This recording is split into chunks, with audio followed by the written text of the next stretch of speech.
Hey guys, I'm Kelly again, and today we're going to be making risotto. So this is something I learned how to make when I was at study abroad in Italy. Shout out to study abroad, can't get enough of it, go Florence.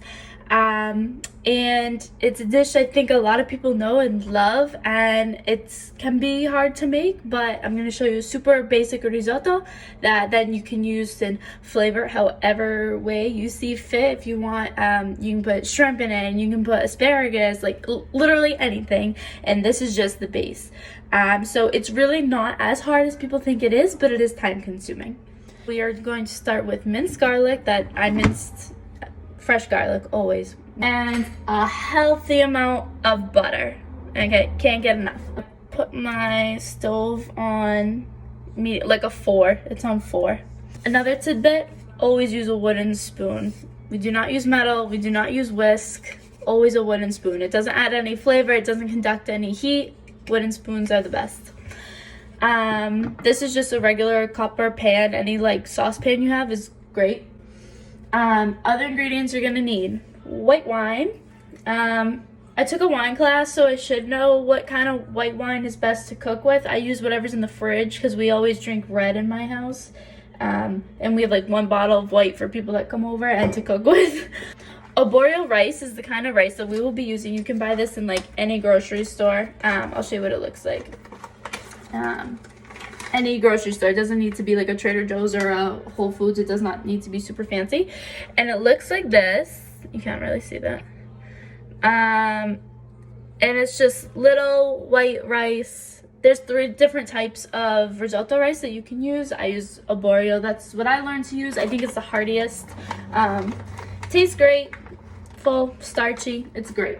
Stock, I just have like a pre-made chicken broth stock. You can use vegetable stock. You can also make your own. I didn't have time to make my own. It's also June, so it's kind of too warm to make soup right now. I have Parmeggiano, Reggiano, and Pecorino. This is not a regular Parmesan cheese like we're used to. Parmigiano Reggiano comes from the region Reggiano in Italy. And so kind of like wine where, you know, you can only have Chianti from the Chianti region. You can only have Cabernet from a Cabernet region. You can only have Pecorino. You can only have Parmigiano Reggiano from the Reggiano region. It was made there. You want to use hard cheeses no matter what kind of cheese you're using. Use hard cheeses. But you can make whatever you want. I recommend these 2. They're super strong and they go great together. Great for risotto. I'm a fan, but play around with it, and that's the beauty of cooking, is that you get to, you know, play with flavors, whatever. I don't know if you can hear, but I have like Dean Martin and Frank Sinatra radio playing in the background. Okay, so right now we're just melting the butter down, letting our oh, you can also put onions in this if you want. And if you do, then this would be the part that you put them in. I don't like onions, so I don't cook with them. Not even in my sauce. Don't tell my mother. And right now we're just melting the butter down. And just kind of, I guess, browning out. I don't know a lot of technical terms. I should do it, but and you just, I guess we're browning the garlic right now and letting it get hot, get the flavors. Okay. And also water. You're gonna need a lot of it, so be close to a sink, because let's face it, it's a rice, right? It's going to consume, I guess is the right word. Absorb's a better word. It's going to absorb a lot of water. It already smells amazing. You know you're doing it right when you can smell it and you're like, oh. All right, that's good enough. We'll let the rest of that simmer down. Okay, so just my garlic is browning, roasting, I don't know, cooking. And my butter's melting, which is awesome. And now it's time to add rice. So I don't measure anything. I'm gonna be making like I guess 2 servings because my mom's home with me right now.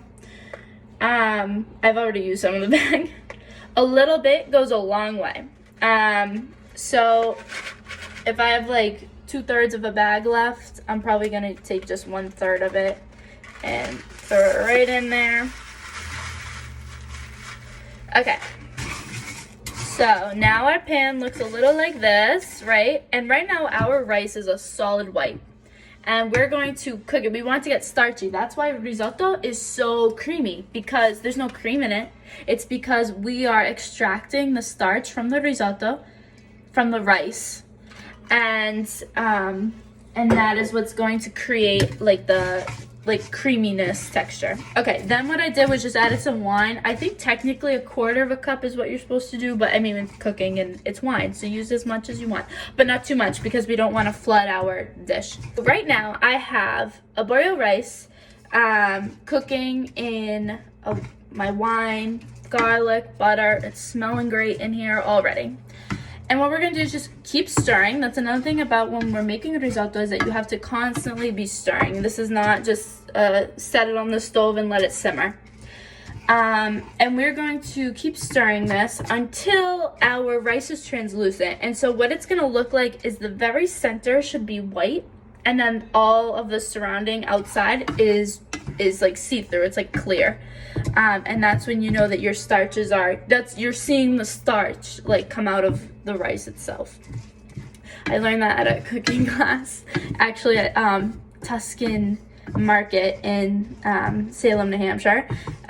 If you've never eaten there, Tuscan Market and Tuscan Kitchen, they're like the same company, but I think that the Market, I prefer the Market. And they have like 4 locations, so you can go there, dine, take a cooking class. They're great, delicious. Go buy some food. This is gonna take a minute, just to get, you want it to get starchy. That's how it's gonna be creamy. So the more patient you are, the better your final dish is gonna be. I feel like I'm talking a lot. Whenever I was younger, I used to watch the Food Network with my dad, and he used to always say Rachel Ray talked a lot. And I never realized, but I think because I talk a lot. So you can put me on mute for now if you want. Right. So now my dish is like, I don't know if you can see, there's like some liquid in it still, and it's foggy. It's like a cloudy white. That's a good thing. That's when you know it's time for the next step. So, oh, and the other thing is, don't try not to, when you're stirring it around, try not to like clump your risotto together, your rice together. I keep saying risotto and it's not risotto yet. Don't let your rice clump together yet, because then only the bottom half's gonna cook unevenly. So you want it to be like flat out more. Okay. Then take your stock. Okay, so you can add another. That's definitely more than 1/4 cup. I probably did 1/2 cup there. 1/4 to 1/2 cup of broth. It depends on how much you're making, honestly. The point is that a good measurement is that it just kind of like coats the pan, so your rice isn't submerged. Okay, I'm just gonna keep on stirring, and now we're going to, you know, this is our rice starting to cook. This is it. So we're just gonna keep stirring, keep letting it absorb. I'm still on 4, I'm still cooking it on a low medium. And once this broth is absorbed, you have 2 options. You can either continue adding broth and letting the rice absorb it, or you can add water. I add water just because I don't have a ton of broth and I didn't make any.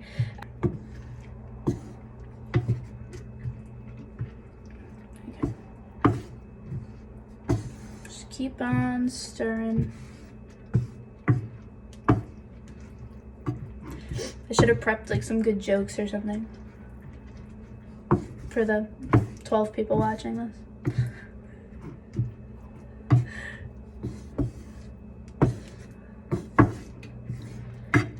Okay, so just to give you an idea, your pan should look something like this. Right. Rice. Very little liquid. I shouldn't say very little, but not a lot. Have you ever made pastina? Right now my plate looks like the final phases of pastina, where it's still like soaking up just like the smallest bit of water that's left. That's a good analogy for what's happening right now. You can already see it's starting to get kind of creamy. Like you can see the starchiness of it because you're like the liquid's cloudy. And my rice is going to start like filling back up and be white again, but right now it's like the white center with the translucent outside. And that's okay. It's a good thing. All right. So right about now, this is a good time, you know, that you should be adding either water or broth, because it's primarily like there's not a lot of liquid. It's not running.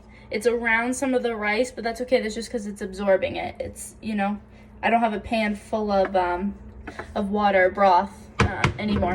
So I'm going to be using warm water, and it doesn't matter, and however much. I just use a 2-cup measuring cup. I didn't fill it all the way. I just use a 2-cup measuring cup just because you're gonna need a lot of it, and I don't want to keep running back to the sink to fill it up.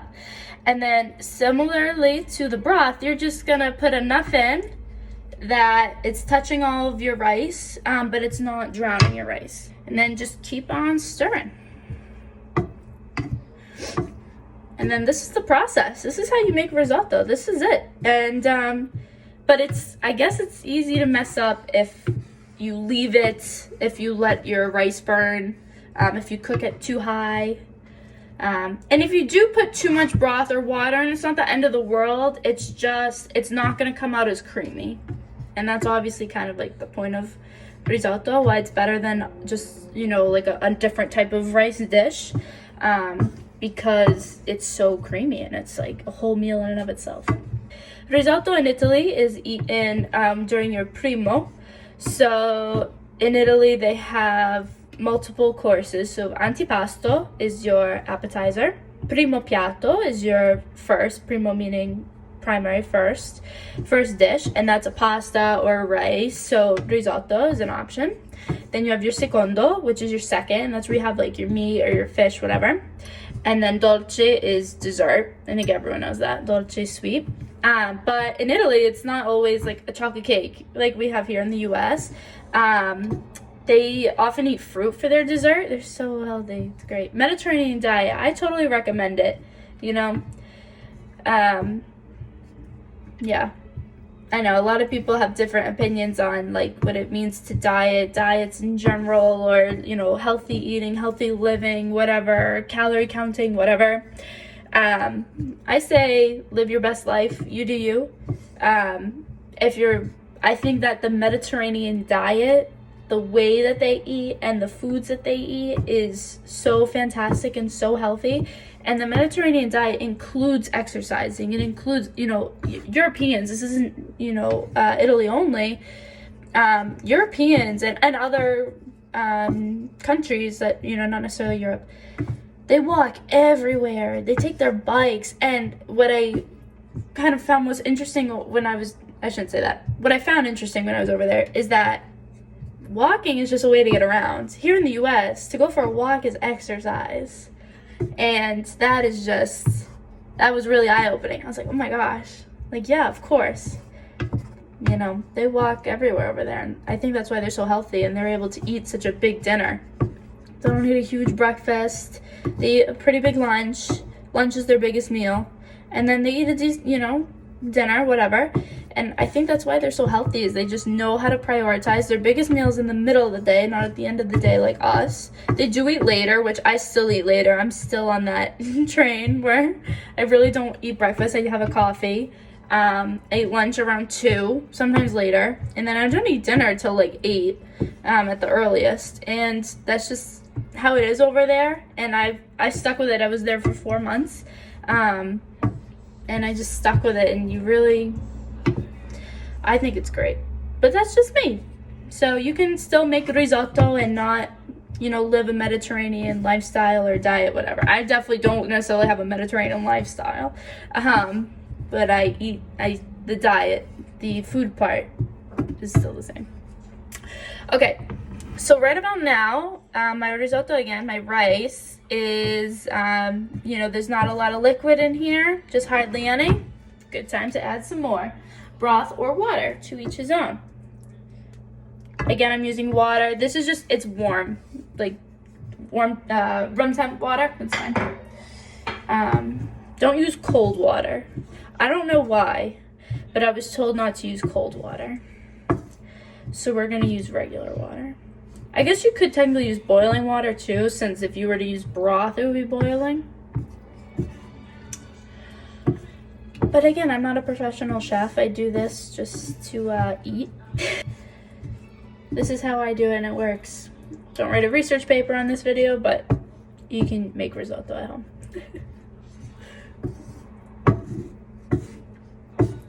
Again, we're just constantly stirring, being careful not to make huge piles, you know, of rice on top of one another. You just want to keep it all level playing field. Even coverage. And you're just going to be repeating this process until your rice is cooked. Just to give you a gauge of how you know your rice is cooked, you can taste it, and if there's a bite to it, it's underdone. Rice should not be al dente like pasta. You want this to be soft. For this, like, you know, this is probably 2 people serving. It doesn't look like a lot right now, but when you pour it out onto a plate or a bowl, you're like, oh my gosh. Also, it's like, it's really hearty. Because of like all the cheese and it's so starchy, so it is hearty. So a little bit goes a long way. What was I saying? Oh yeah, so just to gauge, you can either bite it and eat it and test that way, or you will be using probably like 2.5 cups of water or broth, give or take a half a cup, and that's like a good gauge of how you know your rice is cooked. But I mean, you can eat it. That's even when I reach 2.5 cups, I'm still like tasting it, because you can get a little snack along the way. So, yeah. Okay.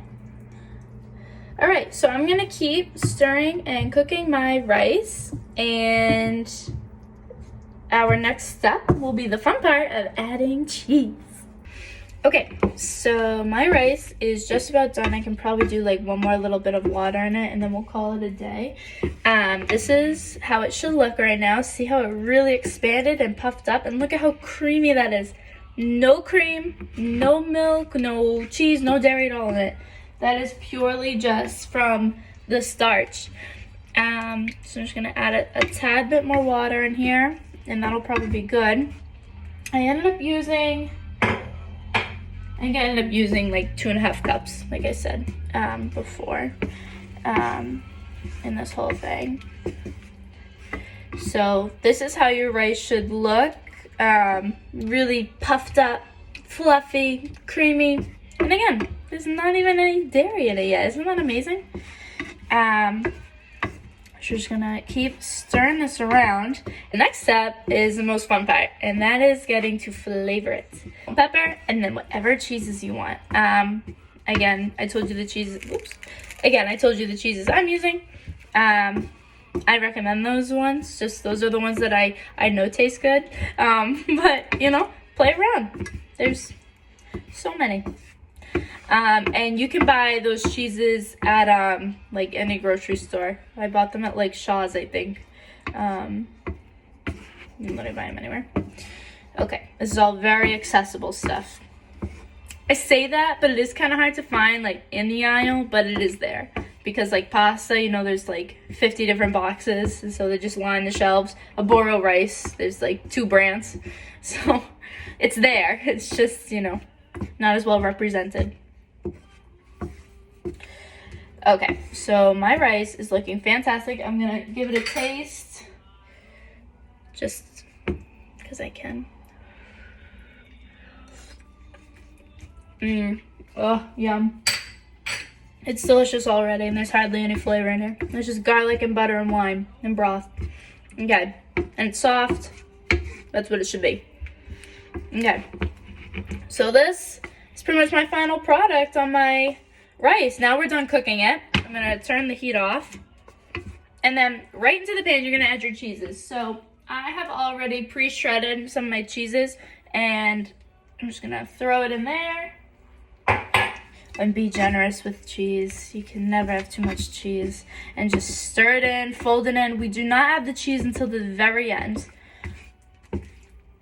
You can add salt and pepper if you want to it. These cheeses, I think, give it enough punch. But I mean, you know, salt and pepper is always like opinion. I use a ton of salt in my other dishes. So I just shredded in some more cheese, and then you can just keep stirring it up, fold it in. It smells amazing already.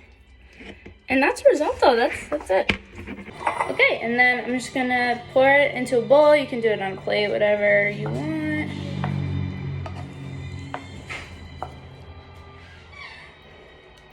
And that's it.